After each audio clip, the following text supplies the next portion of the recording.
আমি হলাম অন্ধকার ঘর, আমি হইলাম সাপ বিচ্ছুর ঘর। আমার ভিতরে আসার আগে তোমার ঈমান আমলটারে মজবুত বানায় নাও। 2017 সালে আমি একবার ভারতে গিয়েছিলাম, আসামে বয়ানে। আমি একা নয়, আরো কয়েকজন আলেম বাংলাদেশ থেকে গিয়েছিল। কবরে গেলে কিছু যে একটা হয়, এটা বিশ্বাস হয় কি হয় না? কিছু একটা হয়। সেখানের ইমাম সাহেবরা বলল যে আমাদের এই এলাকায় একটা চাঞ্চল্যকর ঘটনা ঘটছে। ঘটনা হলো, আমরা একজন গর্ভবতী নারীকে দাফন দিয়েছি। মহিলাটার পেটে বাচ্চা ছিল, বাচ্চার বয়স 8 মাস। বাচ্চা ছোট না বড়? বড় হয়ে গেছে, প্রায় বের হওয়ার কাছাকাছি সময়, প্রস্রাবের কাছাকাছি টাইমে মা মারা গেছে। এখন তো আর বাচ্চাকে বের করতে পারতেছে না, ওই বাচ্চা সহ মহিলাকে দাফন করা হয়েছে। দাফন করার ঠিক 6 মাস পরে, কয় মাস? 6 মাস। আশেপাশের এলাকাগুলো হিন্দু অধ্যুষিত এলাকা, অল্প কিছু মুসলমানদের ঘর। এই কবরের পাশ দিয়া প্রতিদিন সকালবেলা হিন্দুরা কৃষি কাজ করার জন্য খেতে যায়। একদিন এক হিন্দু কৃষক ফজরের নামাজের আগে আগে কবরের পাশ দিয়ে যাচ্ছে। যাওয়ার সময় হঠাৎ বাচ্চার কান্নার আওয়াজ হিন্দু কৃষকের কানে চলে আসছে। ডানে বামে তাকায় দেখে কোনো মানুষ নাই, শুধু কবরস্থান, তাও মুসলমানদের কবরস্থান। তো আওয়াজটা কোথা থেকে আসে? তিনি ভয়তে লাঙ্গল জোয়াল ফালায়া দৌড় মারছে মসজিদের দিকে। ছোট্ট তাল পাতায় ঘেরা একটা মসজিদ। ওই মসজিদের ইমাম সাহেব কেবলমাত্র নামাজের জন্য প্রিপারেশন নিয়েছে। হিন্দু কৃষক ভয়তে দৌড়ায়া মসজিদের বারান্দায় গিয়া উল্টে পড়েছে। ইমাম সাহেব ধৈর্য আস্তে করে জাগ্রত করে উঁচা করে দাঁড় করায় বলতেছে, আপনার কি হয়েছে? হিন্দু মানুষ ফজরের টাইমে এখানে কেন আসছে? বলে, হুজুর, জীবনে অনেক আওয়াজ শুনছি, আপনাদের গোরস্থান থেকে একটা ছোট বাচ্চার কান্নার আওয়াজ পেয়ে আমি ভয়েতে দৌড় মারছি। ইমাম সাহেব বলল, হয়তো তুমি স্বপ্নে দেখছো। বলে, না না, স্বপ্নে দেখি নাই, আমার কানে শুনছি, চলেন একটু আমার সাথে। ইমাম সাহেব বলল, বাহিরে ওয়েট করো, ফজরের নামাজটা পড়ায় নেই। ফজরের নামাজ শেষ হওয়ার পর ইমাম সাহেব কিছু মুসল্লিদেরকে নিয়ে চলে গেল সেই মুসলমানদের কবরস্থানে। পাশেই হিন্দুদের কবরস্থান।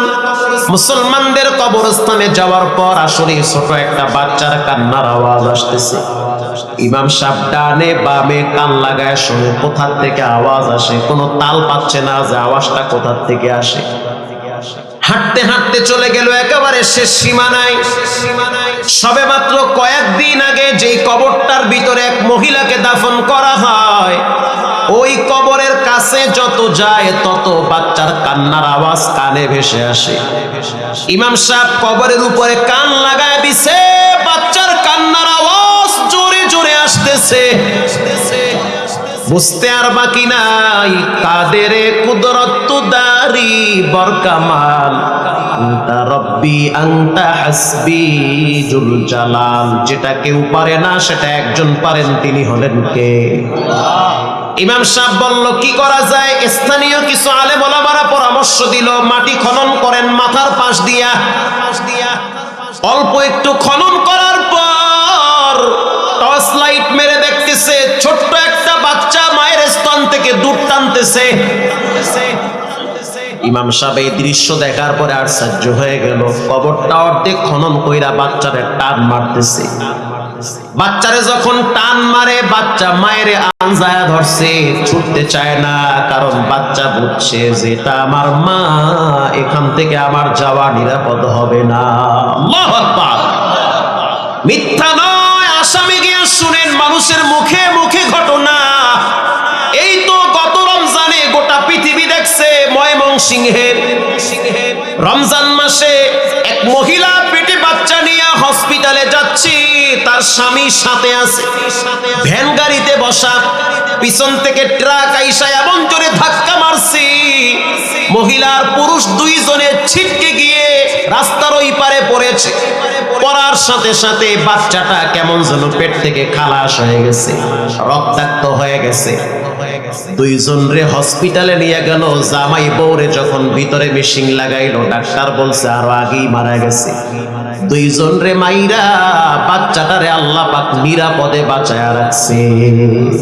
ম্যাক্সিমাম মুসল্লি পুলিশ, এনএসআই এর কর্মকর্তা, এরপরে সিআইডির ঊর্ধ্বতম কর্মকর্তারা সিভিলে নামাজ পড়ে। নামাজের পরে পুলিশ না পাবলিক বুঝার কোনো কায়দা নাই। অনেকে এসে মুসাফা করে, কথা হয়। এক ভদ্রলোককে দেখলাম, সুন্দর চেহারা, দাড়িও সুন্দর, পাঞ্জাবি পরা। তিনি আমাকে বলতে আছে, ও ভাই আমার জন্য একটু দোয়া চাই। আমার বাড়ি হলো আপনাদের সেই এখানে একটা জায়গা আছে, তারাস। তারাস নাম শুনছেন না? তারাস ফ্যামিলি সহ সপরিবারে ঢাকায় থাকে, মুগদায় থাকে। আমি বললাম কি করেন? বলে আমি পুলিশে চাকরি করি, দোয়া করেন, একটা টাকাও হারাম খাই না, কারো উপরে জুলুম করি না। আমি বললাম খুবই ভালো, খবরদার খবরদার খবরদার, চাকরি বাঁচাইতে গিয়া নিরহ জনগণের উপরে যেন কখনোই ফুলের টোকাও না লাগে। চাকরি ঠিক থাকতে গিয়া, চাকরি বাঁচাইতে গিয়া কোনো মানুষের উপরে যেন বিন্দু পরিমাণ জুলুম না হয়। যদি হয় এর চেয়ে দ্বিগুণ শক্তিতে রবের কাছে ধরা খাওয়া লাগবে। খবরদার যেন জুলুম না। তিনি আমাকে বলল, ভাই আমার জীবনের গতি পরিবর্তন হয়ে গেছে। কেমনে হইল? বলে আমি একদিন ডিউটিতে ছিলাম রাস্তায়, ওই রাস্তা দিয়া পুলিশের একজন ঊর্ধ্বতম কর্মকর্তা যাবে। আমার দায়িত্ব ছিল রাস্তায় দাঁড়ায় তাকে দেখাশোনা করার জন্য, কেউ হামলা করতে না পারে। ঘটনাক্রমে আমি যেই বিল্ডিং এর পাশে দাঁড়ায় ছিলাম, সেই বিল্ডিং বিশাল এক অ্যাপার্টমেন্ট, 7 তলা বিল্ডিং। এই 7 তলার বিল্ডিং এর উপর থেকে ছোট্ট একটা বাচ্চা নিচে পড়ে গেছে। বাচ্চাটা নিচে পড়ার সাথে সাথে টাস করে একটা শব্দ আসছে। সবাই তো মনে করছে মইরা মনে একেবারে লেডা বাড়া হয়ে গেছে। মাত্র ছোট 3 বছরের বাচ্চা। হুজুর বিশ্বাস করেন, আমি কাছে গেলাম, গিয়া দেখতেছি বাচ্চাটার একটা পশম ক্ষতি হয় না। পড়ার সাথে সাথে বাচ্চা আবার দাঁড়ায় গেছে। আমি বাচ্চাটারে কোলের সাথে জড়ায় ধইরা বললাম, বাবা তুমি কি ব্যথা পেয়েছো? বলে না, কোনো ব্যথা পাই নাই। তখন আমি নিজে সেজদায় পড়ে বলতে আছি, আল্লাহ তোমার মতো দয়াময় কেউ নাই। বিছানার ভিতরে তুমি মানুষকে মাইরা ফালাইতে পারো, 5 তলার বিল্ডিং থেকে ফালাইয়াও তুমি বাঁচায় রাখতে পারো। আল্লাহু আকবার।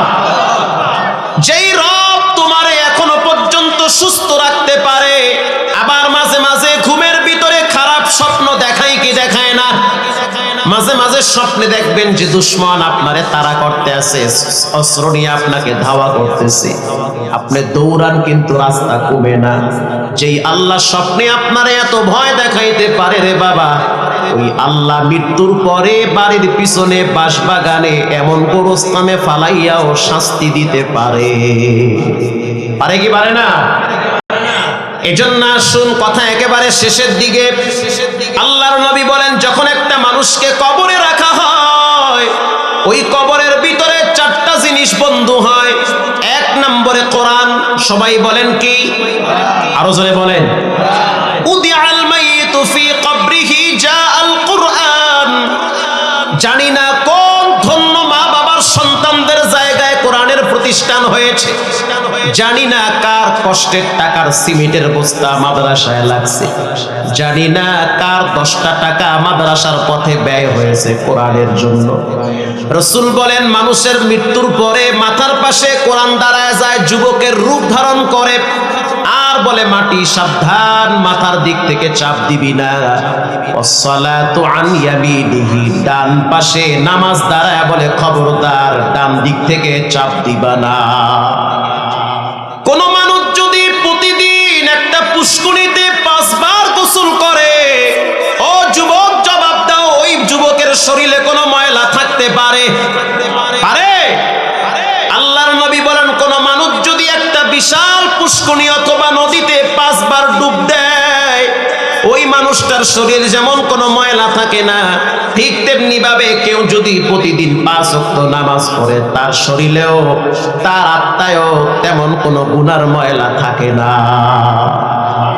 এজন্য নামাজ নামাজ নামাজ সব কিছু নিয়ে কম্প্রোমাইজ হতে পারে, আপোষ হতে পারে, কিন্তু নামাজ নিয়ে কখনোই আপোষ করা যাবে না। রাসূল বলেন ওয়াসিয়াম, বাম পাশে রোজা দাঁড়ায় বলে খবরদার কোনো ধরনের চাপ দিবি না। এরপরে আল্লাহর নবী বলেন ওয়াসাইরুল হাসানাত, পায়ের কিনারায় জাগতিক নেক আমলগুলা দাঁড়ায় বলে খবরদার চাপ দিবি না, শাস্তি দিবি না। এই চারটা জিনিসকে যারা বন্ধু বানাবে তাদেরকে কবরে ফুল নিরাপত্তা দিয়ে রাখবেন কে? এজন্য কবরের চিন্তা মাঝে মাঝে কইরো, ঘরের দরওয়াজা লাগাইয়া জানলা লাগাইয়া বাতি নিবায়া দিয়া চিন্তা করো কে তুমি, কি তোমার পরিচয়, ছেলেমেয়ের মুখের হাসি, মা বাবার ভালোবাসা কয়দিন টিকবে? এই তো কয়েকদিন আগে কিশোরগঞ্জে গাড়ি অ্যাক্সিডেন্ট নয় রেল অ্যাক্সিডেন্টে কতগুলা মানুষ তাজা প্রাণ ঝরে গেল। এমন কোন রাত নাই দিন নাই যে রাতে দিনে মানুষ মারা যায় না।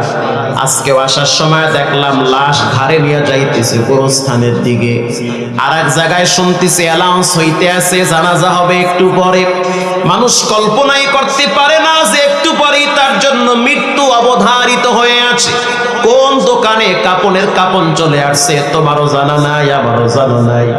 এই দুনিয়ার রং তামাশায় পইরা জীবনটারে শেষ করিও না। মাঝে মাঝে পায়ে হাত দিয়া বলি ও বাবা ও যুবক, ঘরের দরওয়াজা লাগাইয়া জানলা লাগাইয়া বাতিটা নিভায়া দাও। নিভায়া দেওয়ার পর পশ্চিম দিকে ফিরিয়া চিন্তা করবা একটা দিন এমন আসবে যে তোমারে ঘর থেকে নামায়া দিবে। কেউ বলবে তাড়াতাড়ি মসজিদে গিয়া মাইকে এলান কর, আবার কেউ বলবে তাড়াতাড়ি লাশটারে ঘর থেকে নামাও, আবার কেউ বলবে তাড়াতাড়ি কাপনের কাপন পরাও, আবার কেউ বলবে তাড়াতাড়ি লাশ গোসল করাইয়া কবরে শোয়াও। আপনজনরা কাঁদবে আর বলবে আমার সন্তান নাই, স্ত্রী বলবে আমি অল্প বয়সে বিধবা হয়ে গেছি। কবরের প্রথম রাত বড় কঠিন। আল্লাহর নবী বলেন কবরের প্রথম রাত বড় ভয়ঙ্কর। ঠান্ডা মাথায় চিন্তা করে দেখো যে কবরের প্রথম রাত কত কঠিন হবে। আল্লাহর নবীর কলিজার টুকরা ফাতেমা রাদিয়াল্লাহু তাআলা আনহাকে নবী বলেন নবীর মেয়ের চেয়ে বড় সম্পদওয়ালা ব্যক্তি আপনি হতে পারেন নাই, নবীর মেয়ের চেয়ে দামি সন্তান আপনি হতে পারেন নাই। আল্লাহর নবী তার সন্তানকে বলে ইনকিদি নাফসাকি মিনান নার, ও ফাতেমা আমি বাবার পরিচয় দিলে কবরে লাভ হবে না, তোমার ঈমান আমল তুমি ঠিক বানায় নাও, তুমি নিজেকে কবরের আযাব থেকে বাঁচাও, নিজেকে জাহান্নামের আগুন থেকে বাঁচাও। এখানে এমন সন্তান আছেন যে নিজের হাতে নিজের মায়ের কবরে ফালায়া রাখছেন। যদি বুঝতে পারতেন যে মায়ের কবরে আযাব হয়, রাত্রিবেলা ঘুমাইতে পারতেন না, সিজদায় গিয়া চোখের পানি ছেড়ে কাঁদতেন আর বলতেন আল্লাহ এত কষ্ট যেই মা বাবায় করলো তারে কবরে কষ্ট দিও না রে আল্লাহ। চোখের পানি ছেড়ে দিল ভিজাও, বুক ভিজায় ফেলাও। এখানে অনেক এতিম সন্তান আছে যে নিজের হাত দিয়া নিজের বাবারেও কবরে রাখছি। আজ কত মানুষের চেহারা দেখে, বাবার চেহারাটা দেখতে পায় না। অতএব বাবার জন্য দোয়া করো, নিজের জন্য দোয়া করো, আমার জন্য দোয়া চাই। প্রতিদিন যেহেতু মানুষ মরে, কোন দিন শুনবা আমিও দুনিয়াতে নাই তুমিও নাই। এই মাহফিলের একজন দায়িত্বশীল ব্যক্তি যুবক মানুষ, এখন তিনি হসপিটালে মৃত্যুর দরওয়াজায় পড়ে আছে। দুবাই প্রবাসী কল্পনাই করতে পারে নাই যে আজকের মাহফিলে থাকতে পারবে না। আপনাদের মতো ইয়ং মানুষ, যুবক মানুষ, তিনি হসপিটালের মৃত্যুর দরওয়াজায় পড়ে আছে। আমাকে যেই যুবক নিয়ে আসলো মাহফিলে, তিনি বলতেছে হুজুর আজকেও তাকে কয়েকটা ইনজেকশন লাগাইলাম, দামি ইনজেকশন, দোয়া করিয়েন, কয়দিন বাঁচে আল্লাহ জানে। এই তো মানুষের জীবন। এখন বেঁচে আছেন, একটু পর বেঁচে নাও থাকতে পারেন। অতএব এই মাহফিল থেকে আজকের এই সবাইকে সাক্ষী রেখে পাক্কা নিয়াত করে নেই, কবরে গেলে প্রথম পুঁজি লাগবে নামাজ, কোরআন, এরপরে রোজা, এরপরে জাগতিক আমল। পাক্কা নিয়াত করে নেই জীবনে কোনোদিন নামাজ ছাড়বো না, হারাম খাবো না, মা বাবার সাথে বেয়াদবি করব না, মুরব্বীদের সাথে বেয়াদবি করব না। দিলটা যদি নরম থাকে, জীবনের শেষ রাত শেষ তওবা মনে করে দুইটা হাত আল্লাহকে দেখায়া দাও। নারায়ে তাকবীর।